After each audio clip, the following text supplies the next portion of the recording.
विश्रयति पूर्वदिशं दिनेशे त्वन्मन्दिरं लसति हेमकरप्रकाशे अव्यागताः सुरगणा तव दर्शनार्थम् उत्तिष्ठ देवी विरजे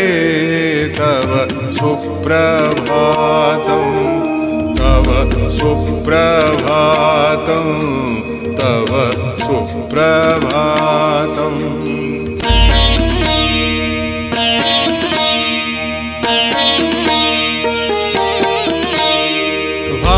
भास्वनुदेति विहगाः मधुरं स्वरन्ति वेदस्वर प्रसर भूतदिशः प्रसन्नाः घण्टाध्वनिर्वितनुते शिवसत्त्वभावं कल्याणि जागृहि शिवे तव सुप्रभातं तव सुप्रभातं तव सुप्रभातम्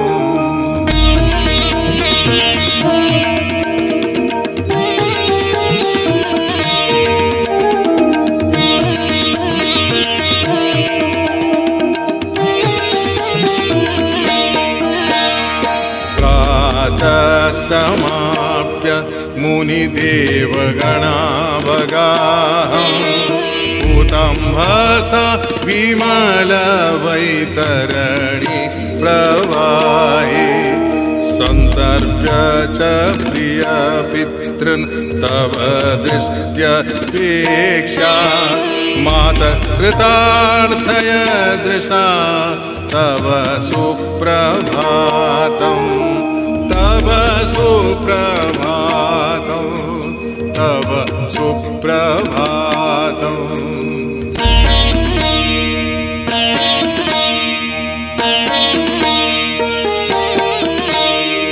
आयाति मन्दपवनः सह दिव्यगन्धैः आभाति मन्दिरशिखा वरवैजयन्ती आख्याति मन्त्रकुशलः शिवशक्तितत्त्वम् आभाहि देवी विरजे तव सुप्रभातं तव सुप्रभातं तव सुप्रभातम्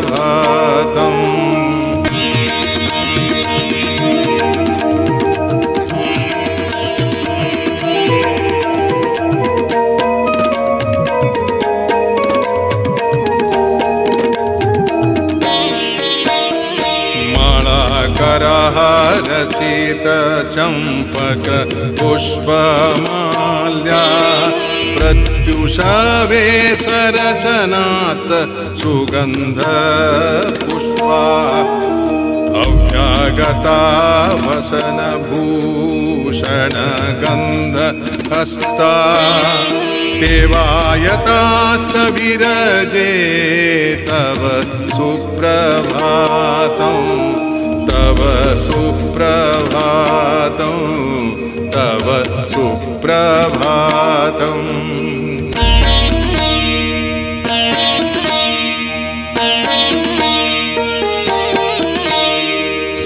सन्ध्यामुपास्य मुनयः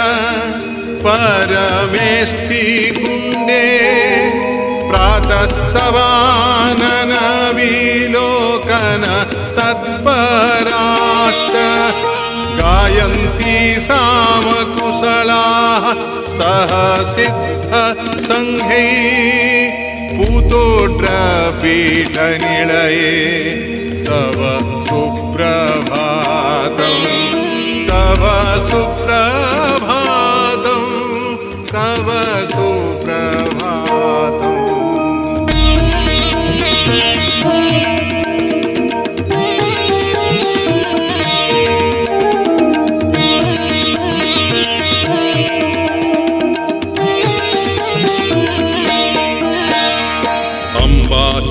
सप्तगणनाथ वराह सूर्याः द्रष्टुं प्रभात समये तव कान्तरूपम् अत्रागतास्तव पुरं मणिचूडशैला निद्रां त्यजासु विरजे तव सुप्रभातं तव सुप्रभातं तव सुप्रभातम्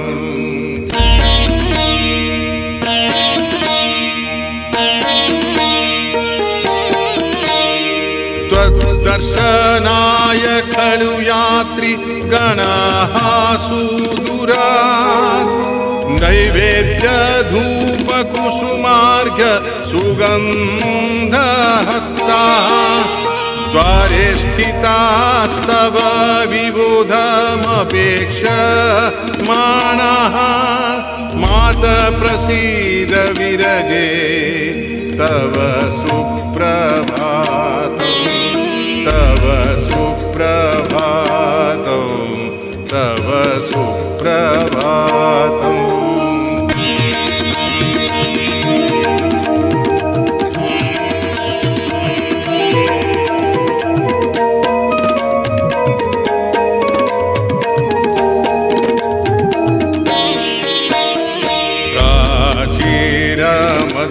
बहु सद्मस्थ पार्श्वदेवा निष्पन्न नित्यनियमा विनिवृत्त निद्राः द्वारे प्रतीक्षण परास्तव दर्शनार्थं निद्रां त्यजेश दयिते तव सुप्रभातं तव सुप्रभातं तव सुप्रभातम्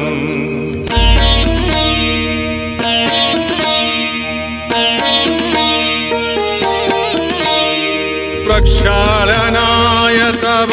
पाद सरोरुहाणां रेखाश्च सप्तननु वैतरणी वहन्ति तद्वारिधौतचरणाः शिवशौरी साध्या द्वारे प्रतीक्षण परा तव सुप्रभातं तव सुप्रभातं तव सुप्रभातम्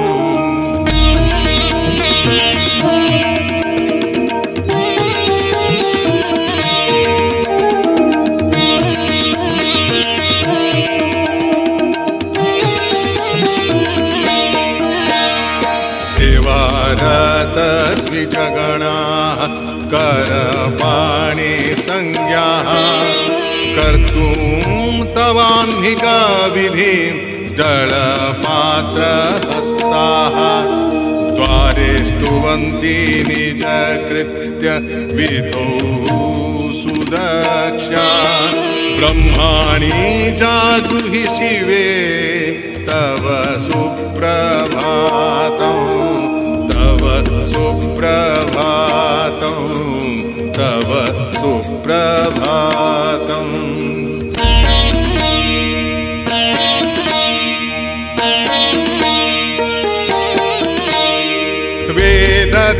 वेदद्विजातिवर वैतरणी वराः यद्देश वासमनसो गिरीशो रमेश याता स्वयं भुवमखात् त्वमपि प्रकाशं मात प्रसीद विरजे तव सुप्रभातं तव सुप्रभातं तव सुप्रभातम्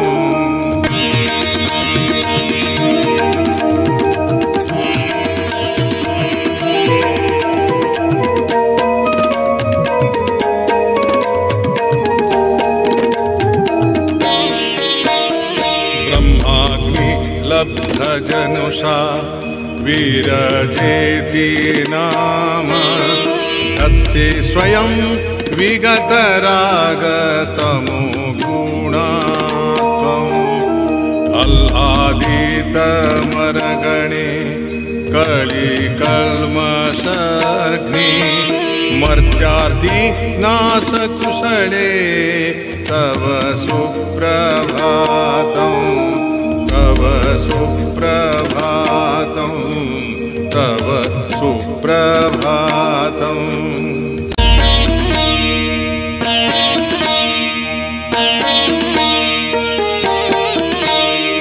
आवाह्य सेवकजनाः विधिकुण्डवाप्यामर्चन्ति षोडशदिनान्युपचारपूर्वम् दुर्गोत्सवे तव महास्नपनेक्षणाय स्वर्गागताः सुरगणा तव सुप्रभातं तव सुप्रभातं तव सुप्रभातम्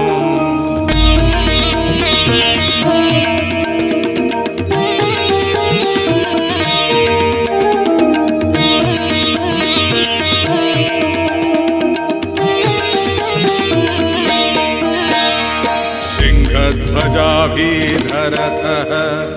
प्रतिभाति सिंहद्वारे तव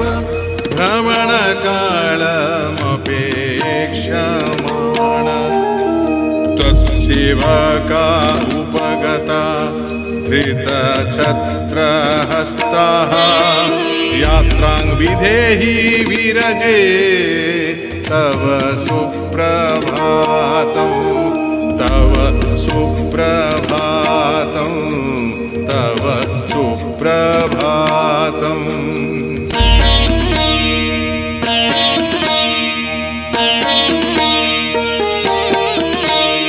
स्नानाय विप्रललनास्तव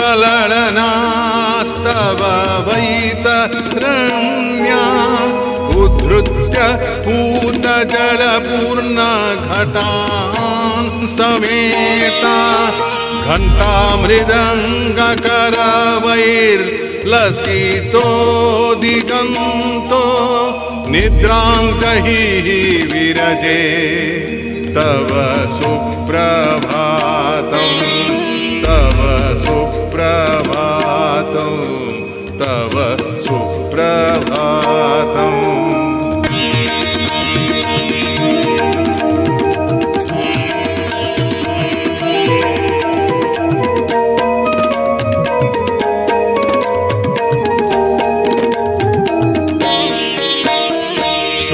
स्थिति प्रलयकारिणि शक्ति राध्या त्वं ब्रह्म यज्ञपरिपावनि विश्वरूपा संसारजालपतितान् प्रणतार्तिलोकान् सर्वाणि पाहि विरजे तव सुप्रभातं तव सुप्रभातं तव सुप्रभातम्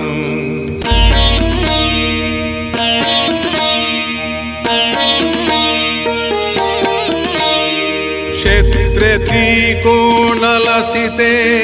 परमे विमुक्ते किलाट बिल्ववरुणाः निवसन्ति नित्यम् सार्धं त्वया हरिहरौ वसतश्चिराय मध्ये विराजसि शिवे तव सुप्रभातं तव सुप्रभातं तव सुप्रभातम्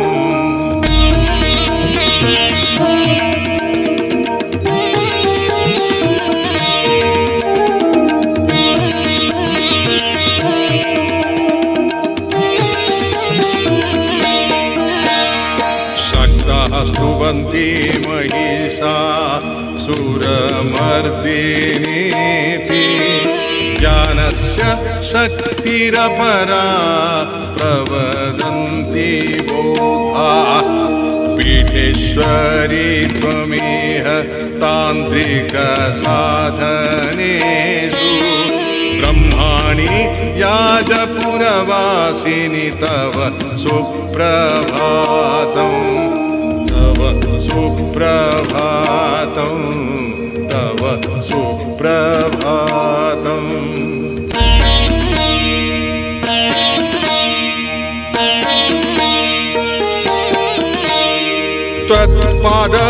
त्वत्पादपङ्कजगतो नृपतिर्यजातिः राज्यं शशास विगतारि वयं कलिङ्गम् यज्ञं चकार चिरचैत्य दशाश्वमेधं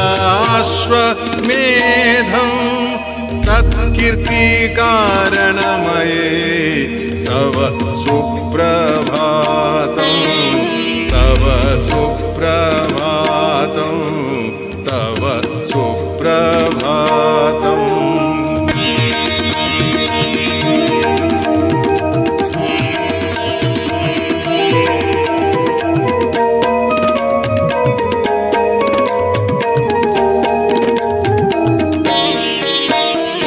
एकादश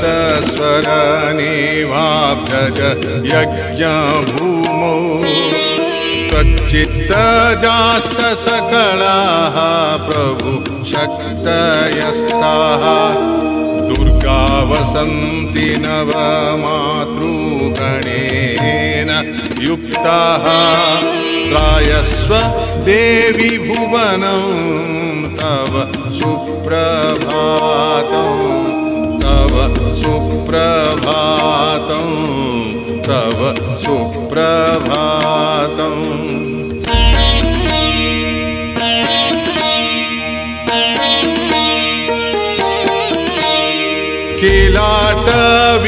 किलाटविल्ववरुणाः शिवरूपिणो ये एकोनकोटिसहिताः विफला विना त्वद्दर्शनाय सकला मिलिताः उदित्यां दृष्ट्या कृतार्थय शिवे तव सुप्रभातं तव सुप्रभातं तव सुप्रभातम्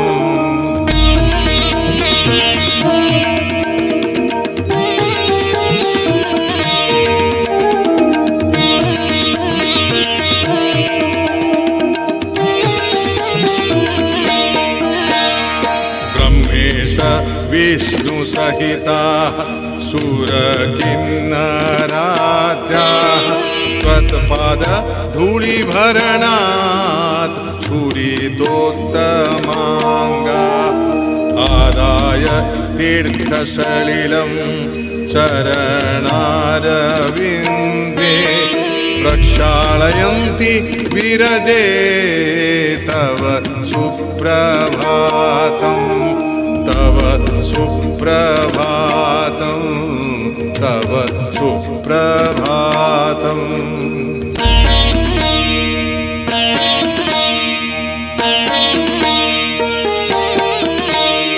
विश्वस्य सृष्टिविलय स्थितिहेतुभूतां त्वमात्मभूः परमयाचकयाचको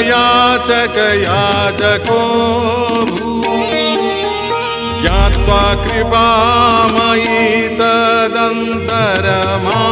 विरासि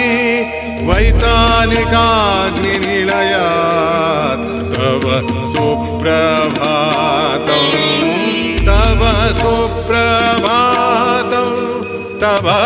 सुप्रभातम्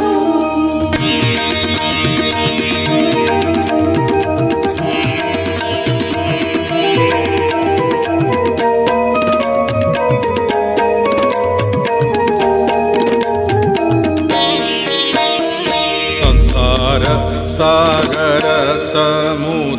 विषाद घाते निश्चेतनेव जनता सपदि प्रबुद्धा प्रत्यागता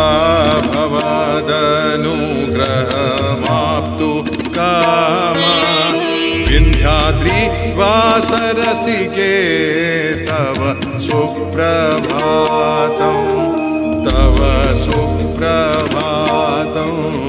तव सुप्रभातम्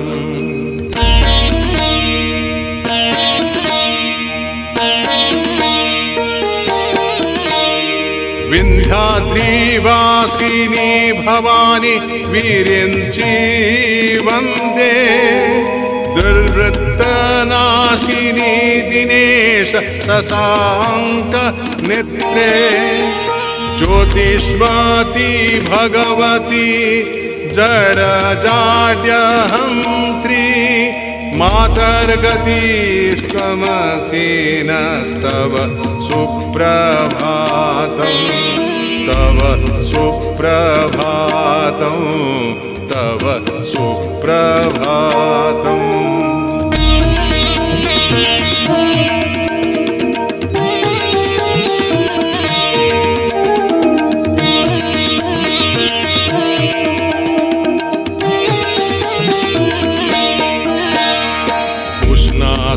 वै जगदितं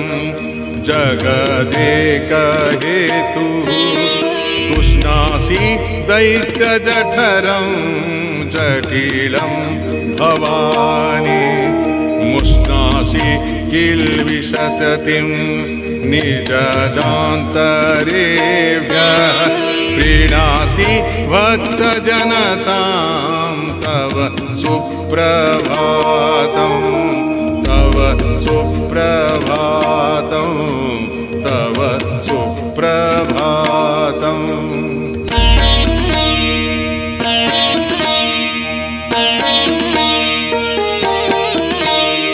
हे देवी छिन्धि सुदृढं भवमोहपाशं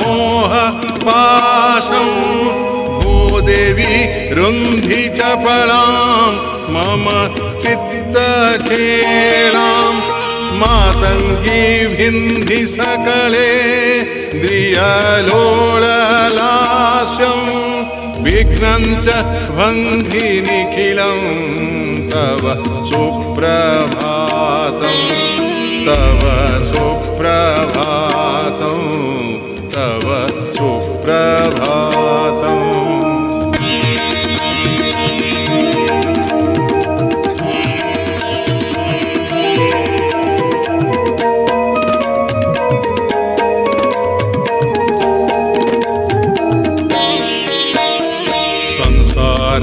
कानन परिभ्रमणेन खिन्नो मार्गच्युतश्च हतधीर्विषयाति शक्त्या नाहं भजामि तव पादयुगं कदाचित् सद्ज्ञानादे कुरु कृपां तव सुप्रभातम् तव सुप्रभातं तव सुप्रभातम्